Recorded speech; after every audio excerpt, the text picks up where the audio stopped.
कभी कभी जिंदगी हमें वहां गिराती है जहां से उठकर हम दुनिया को चौंका देते हैं। गांव के बीचों बीच एक छोटा सा कच्चा घर था जहां से अचानक तेज आवाजें आने लगीं।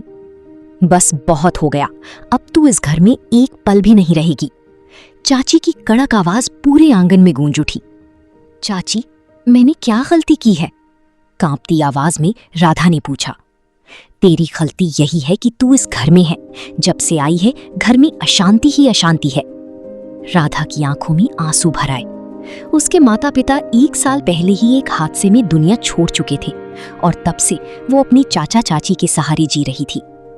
चाची, मेरे पास कहीं जाने की जगह नहीं है, वो हाथ जोड़कर बोली।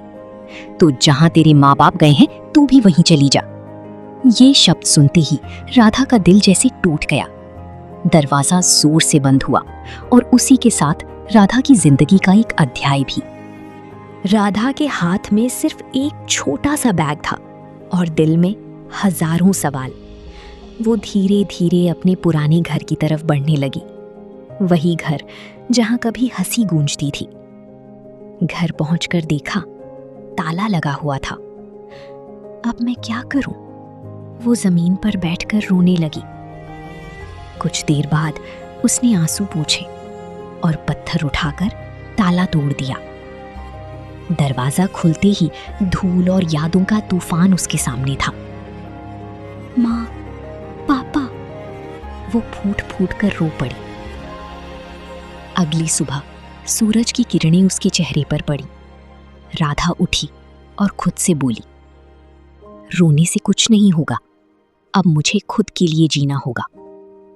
उसने घर साफ किया, फिर माँ का पुराना संदूक खोला। उसमें उसे 400 रुपए मिले। माँ ने शायद बुरे वक्त के लिए रखे थे। वो हल्की सी मुस्कुराई। और इससे बुरा वक्त क्या होगा? राधा बाजार गई, थोड़ा आटा, दाल और चाय का सामान खरीदा। वापस लौटते वक्त उसकी नजर सड़क किनारे पड़े एक खाली स्थान पर पड़ी जहां से रोज सैकड़ों गाड़ियां गुजरती थीं। यहां कोई दुकान नहीं है।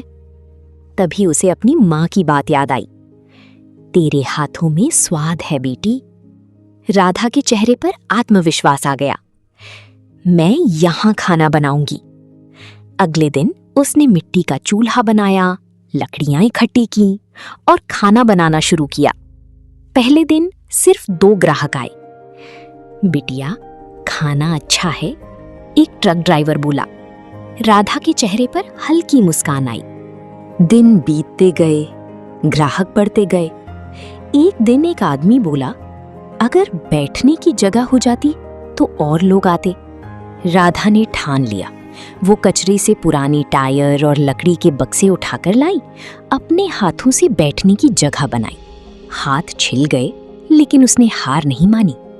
अब उसका छोटा सा ठेला मशहूर होने लगा। लोग दूर दूर से आने लगे। राधा के हाथ का खाना खाया है, गांव में चर्चा होने लगी। कुछ ही महीनों में उसका ठेला एक छोटी ढाबे में बदल गया। उसी गांव का एक लालची आदमी, ठाकुर वीरेंद्र, राधा की बढ़ती सफलता देख जलने लगा। इस लड़की को यहां से हटाना होगा, उसने सोचा। एक दिन वो अपने आदमियों के साथ आया। ये जमीन मेरी है, यहां से हट जा। राधा डर गई, लेकिन इस बार वो चुप नहीं रही। ये झूठ है, मैंने मेहनत से ये जगह बनाई है। राधा ने हिम्मत जुटाई, गांव वालों को बुलाया। सभी लोग बोले, हमने इसे मेहनत करते देखा है, ये जमीन खाली थी। ठाकुर को शर्मिंदा होना पड़ा और उसे वापस जाना पड़ा। समय बीता। राधा का ढाबा अब एक बड़ा रेस्टोरेंट बन चुका था। उसके पास काम करने वाले लोग थे और एक पहचान थी। एक दिन वही चाची उसके रेस्टोरेंट में आई, थकी हुई, कमजोर। बेटी, मुझे काम चाहिए। राधा ने उन्हें पहचान लिया। कुछ पल के लिए सन्नाटा छा गया। राधा मुस्कुराई और बोली, काम तो मिलेगा, लेकिन एक शर्त पर। चाची घबरा गई। क्या शर्त? अब यहां कोई किसी को नीचा नहीं दिखाएगा और हर इंसान की इज्जत होगी।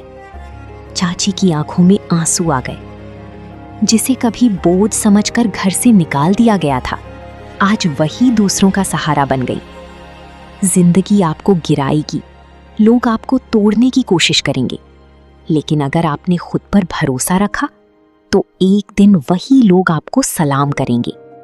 इस कहानी से आपने क्या सीखा मुझे कमेंट में ज़रूर बताइएगा। चैनल को लाइक शेयर सब्सक्राइब ज़रूर से कीजिएगा और अपनी मेहनत पे हमेशा भरोसा रखिए। जो मेहनत करता है कामयाबी उसी को ज़रूर मिलती है। मैं मिलती हूँ आपको अगली वीडियो में, तब तक के लिए खुश रहिए, मुस्कुराते रहिए।